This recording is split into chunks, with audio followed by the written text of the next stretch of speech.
M News Live।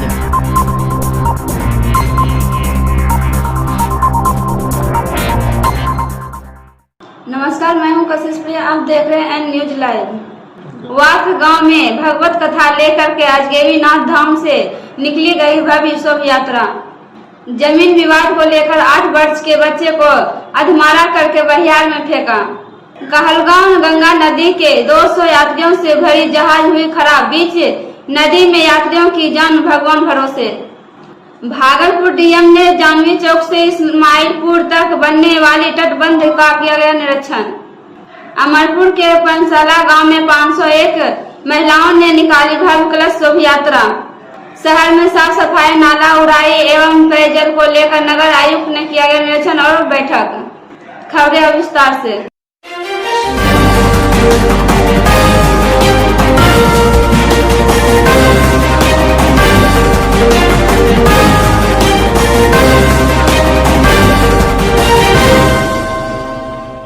Sultanganj प्रखंड के नया गांव पंचायत के बाथ गांव में भागवत कथा प्रवचन को लेकर अजगैबीनाथ धाम के उत्तर वाहिनी गंगा से कलश शोभा यात्रा निकाला गया। इस दौरान भागवत कथा के अध्यक्ष पवन पांडे ने बताया कि 17 मई से लेकर 24 मई तक बाथ गांव के शिवेश्वर मंदिर के प्रांगण में भागवत कथा का आयोजन होना है। इस भागवत कथा में वृंदावन से आए कथावाचिका किंकरी किशोरी जी के द्वारा प्रवचन किए जाएंगे। इसको लेकर अजगैबीनाथ धाम से बाथ गांव तक कलश शोभा यात्रा निकाली गई। इस दौरान गांव के भागवत कथा के सदस्य मुकेश पासवान, श्रीतम तिवारी, लखन पांडे, निशिकांत पांडे, गुंजन कुमार, राजीव कुमार, गोपाल पासवान, रंजीत यादव इत्यादि ग्रामीण महिला मौजूद थे। देखें सुल्तानगंज से ब्यूरो रिपोर्ट। की संख्या में कलश शोभा यात्रा में शामिल है। इसमें 50 घोड़ा भी है, 50 घोड़ा भी है उसमें, और काफी गाड़ी की संख्या है, सैकड़ों गाड़ी की संख्या है। नाम आपका? Nishikant Pandey. M News Live। Bhagalpur जिला में आए दिन किसी न किसी मामला को लेकर आपराधिक घटना देखी जा रही है। वहीं एक मामला भागलपुर जिला के जगदीशपुर थाना क्षेत्र का है, जिसमें कुछ जमीन का कीमत एक 8 वर्षीय अखिलेश कुमार को चुकाना पड़ा। बताते चले कि जमीन को लेकर पूर्व में भी नरेश दास को जमीन को चलते कई दफा लड़ाई झगड़ा होते रहता था। वहीं नरेश दास और उसकी पत्नी मंजुला देवी ने बताया कि हम लोग बहियार जलावन लेने गए थे। लगभग 4 बजे हमको अपने ग्रामीणों के द्वारा बताया गया कि फतेहपुर बहियार में एक बच्चा अधमरा पड़ा है। यह सुनकर बहियार से भागकर आई तो अपने बच्चे को अधमरा हालत में देखा। वहीं स्थानीय पुलिस प्रशासन के द्वारा बच्चे को जवाहरलाल नेहरू मेडिकल मायागंज अस्पताल में भर्ती कराया गया। देखे भागलपुर से विकास कुमार की रिपोर्ट।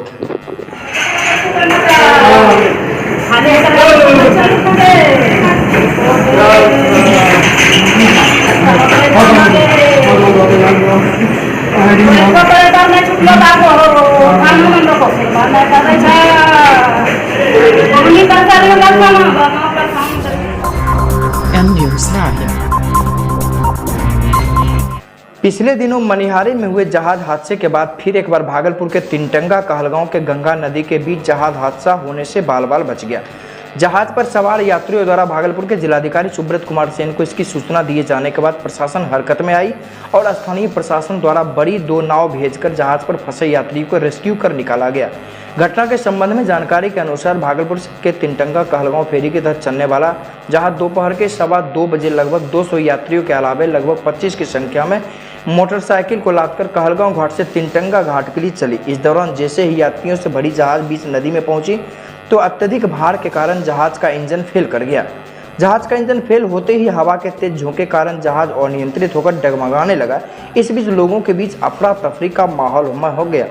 डीएम को जानकारी मिलते के साथ ही प्रशासन हरकत में आया और गोपालपुर सीओ एवं भाजपा जिलाध्यक्ष विनोद मंडल के संयुक्त प्रयास से 2 बड़ी नाव को जहाज के निकट भेजा गया और यात्रियों को रेस्क्यू कर निकाला गया।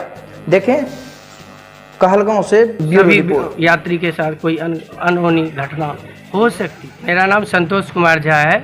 मैं कहलगांव अंचल अंतर्गत जो है आज रसलपुर थाना के अंतर्गत धनौरा पंचायत धनौरा गांव में एक सीआरपीएफ जवान और एक एयरफोर्स जवान का भूमि विवाद था। दुर्गेश कुमार का, नीलेश कुमार का, जो कि कहलगांव सीओ के कथनानुसार और थाना अध्यक्ष रसलपुर के कथनानुसार भूमि विवाद मापी कर जो है कि सुलझाने के लिए मापी करने के लिए गया था। और मैंने सोचा कि एनएच वर्तमान का एनएच जो है जाम है, मैं क्यों नहीं जहाज़ से ही घर चला जाऊं। N News Live. भागलपुर के जिलाधिकारी सुब्रत कुमार सेन ने 4 वर्षों के निर्माणाधीन जाहनवी चौक से इस्माइलपुर तक बनने वाली तटबंध, लक्ष्मीपुर से स्पर संख्या 5 तक जमींदारी तटबंध के जीर्णोद्धार कार्य व पिछले वर्ष स्पर संख्या 2 व 3 के बीच डिमाहा गांव के निकट ध्वस्त हुए भाग में मिट्टी भराई कार्य व स्पर संख्या 6 के डाउन स्ट्रीम में कराए जा रहे कार्यों का निरीक्षण किया। निरीक्षण के बाद उन्होंने नौगछिया बाढ़ नियंत्रण प्रमंडल के कार्यपालक अभियंता इंजीनियर दिनेश कुमार को निर्देश दिया कि हर हाल में 30 मई तक सभी कटाव निरोधक कार्य पूरा किया जा सके।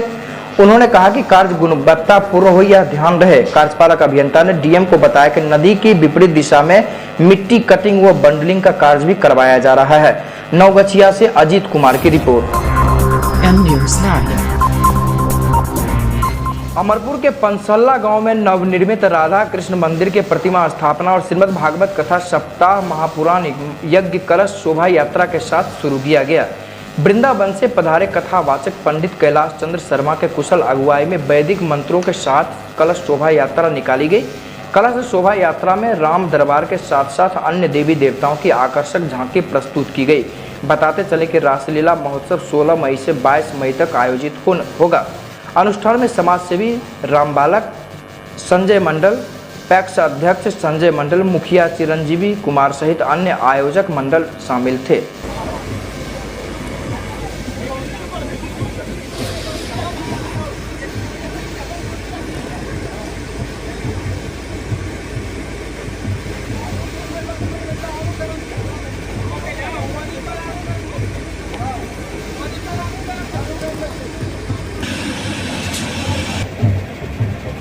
वहाँ जो मंदिर दिखाता है ना, वहाँ पे अपने सामने वहाँ रुकेगा, फिर वहाँ से पानी पिएगा।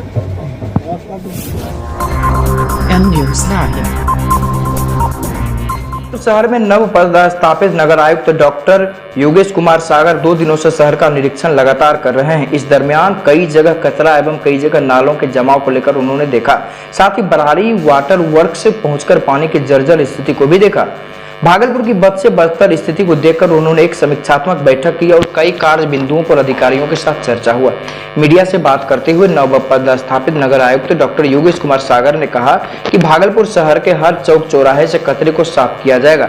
जितने नाले बने हैं उनकी उड़ाई की जाएगी। साथ ही बरारी वाटर वर्क से जिन वार्डों को पेयजल मिलता उन्हें भी शुद्ध पेयजल मिलेगा।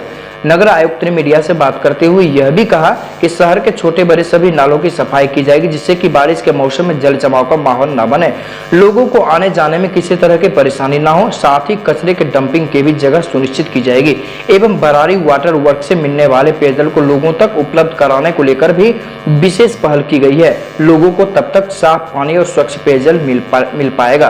देखें भागलपुर से विकास कुमार की रिपोर्ट। जहाँ जहाँ सफाई में कमियाँ मिली हैं उन कर्मियों की जिम्मेदारी फिक्स करते हुए उन पर शोकॉज वगैरह की भी कार्रवाई हुई है और सही से समय पे कचरे का जो उठाव हो जाए और हाईवा के माध्यम से, कॉम्पैक्टर के माध्यम से जो हम लोग डंपिंग कनकैथी में जो है वो डालते हैं, उसका जो हम लोगों को डायरेक्ट किया गया है कि वो टाइम से वो करेंगे। उसके अलावा बरारी वाटर वर्क्स का भी निरीक्षण किया गया है, जो जलापूर्ति हम लोग के कुछ वार्डों में उसके द्वारा की जा रही है, उसका सही तरीके से संचालन हो उसके लिए भी निर्देशित किया गया है। आज जो बैठक थी उसका मुख्य बिंदु नाला उड़ाही और नाला जो निर्माण भी जो हुआ है उन सब की जो समीक्षा से रिलेटेड था। नाला उड़ाही में हम लोग यही अभी जो देखे हैं 22 हत्या नालों का जो टेंडर के माध्यम से नाला उड़ाही का कार्य किया जा रहा है। 80% कार्य लगभग उसमें पूर्ण है और शेष वर्ग को कार्य पूर्ण कर लेने के लिए 1 सप्ताह का उनको टाइम दिया गया है। उसके अलावा छोटे एवं मध्य नालों का लगातार मैनुअल जो हम लोगों का लेबर है उसके द्वारा रखते हुए छोटे नालों की उड़ाही का कार्य चलता आ रहा है। उसका एक विस्तृत प्रतिवेदन जो है उसकी मांग की गई।